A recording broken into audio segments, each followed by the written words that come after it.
पूर्व प्रधानमंत्री डॉक्टर मनमोहन सिंह नहीं रहे। इन पंक्तियों में छिपा दर्द वही महसूस कर सकता है जिसने डॉक्टर मनमोहन सिंह के साथ काम किया है या उनको बहुत करीब से देखा है।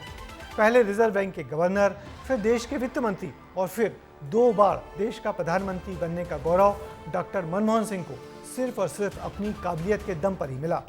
उनको कमजोर एक्सीडेंटल प्रधानमंत्री कहने वाले भी जब पलट कर देखेंगे तो पाएंगे कि अपने पीएम पद के 2 कार्यकाल में उन्होंने कैसे बिना प्रचार और बिना भाषणों के देश को बदल कर रख दिया।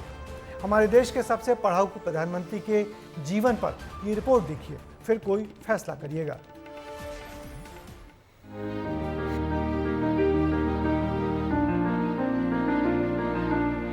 आना कि तेरी जीत के काबिल में हूँ मैं, तू मेरा शौक तो दे, मेरा इंतजार कर।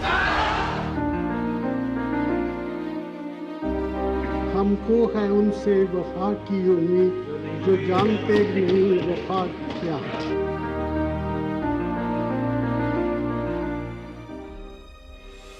डॉक्टर मनमोहन सिंह भले ही लगातार 2 बार यानी साल 2004 और 2014 में देश के प्रधानमंत्री रहे हैं, लेकिन नरसिम्हा राव सरकार में वित्त मंत्री के तौर पर उनके कार्यकाल को ज्यादा याद किया जाता है, क्योंकि मनमोहन सिंह ही वो शख्स थे जिन्होंने 1991 में गहरे संकट से गुजर रही भारतीय अर्थव्यवस्था को उबारा था।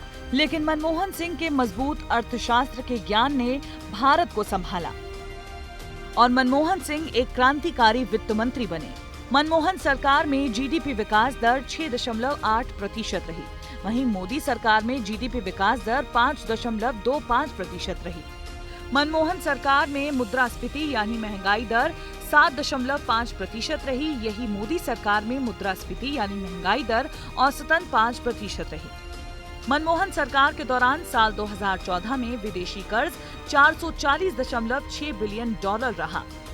वहीं मोदी सरकार में साल 2023 के मार्च में विदेशी कर्ज 613 बिलियन डॉलर रहा। मनमोहन सिंह ने ऐसे दौर की अध्यक्षता की जब भारतीय अर्थव्यवस्था 8 से 9% की आर्थिक वृद्धि दर के साथ बढ़ी है और उन्हीं की दी आर्थिक विरासत के चलते आज भारत की जीडीपी दुनिया की सबसे तेजी से बढ़ती जीडीपी है और दुनिया की 5वीं सबसे बड़ी अर्थव्यवस्था में शुमार है। जिस अर्थव्यवस्था की नींव डॉक्टर मनमोहन सिंह जी ने डाली, वित्त मंत्री के रूप में डाली, वो आप देखिए उसका असर आज भी दिख रहा है। खामोशी से अपना काम करते थे, भले ही लोग उनको कुछ भी कहें, लेकिन उनकी खामोशी ने इस देश को मजबूती प्रदान की। मनमोहन सिंह को आर्थिक उदारीकरण और आर्थिक सुधारों के जनक के रूप में जाना जाता है। क्यों, जरा वो भी देखें।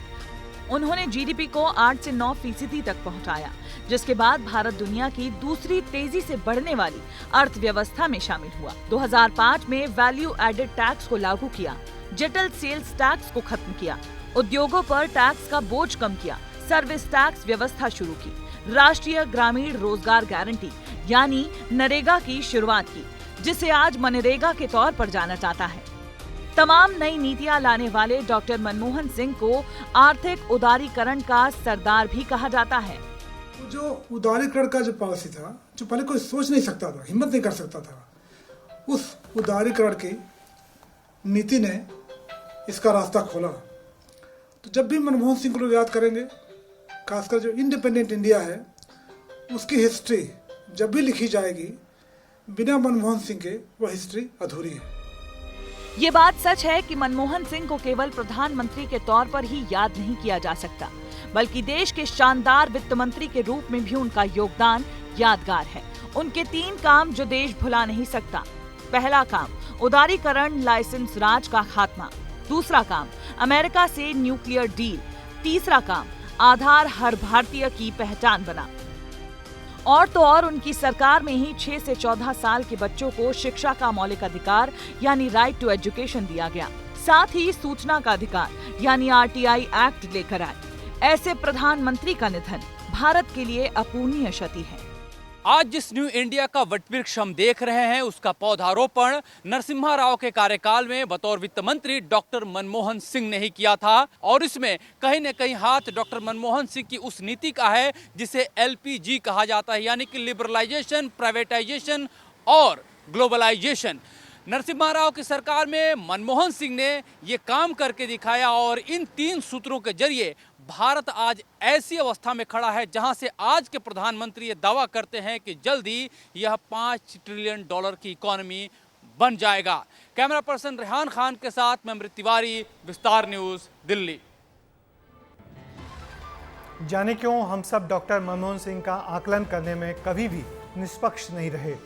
शायद इस कारण कि वो बहुत विनम्र थे, या इस कारण कि वो बहुत कम बोलते थे, या फिर इस कारण कि वो बहुत गरीब परिवार से निकलकर इस सर्वोच्च पद तक पहुंचे थे, या फिर इस कारण कि वो बहुत घाघ राजनेता नहीं थे बल्कि पढ़े लिखे विद्वान और ईमानदार अफसर रहे, जिन्होंने अपने मूल्यांकन का जिम्मा प्रेस मीडिया नहीं बल्कि इतिहास पर ही छोड़ दिया था, ये बोलकर कि हजारों जवाबों से अच्छी है मेरी खामोशी, न जाने कितने सवालों की आबरू इसने रखी है। डॉक्टर मनमोहन सिंह को विस्तार न्यूज़ परिवार की ओर से भी विनम्र श्रद्धांजलि।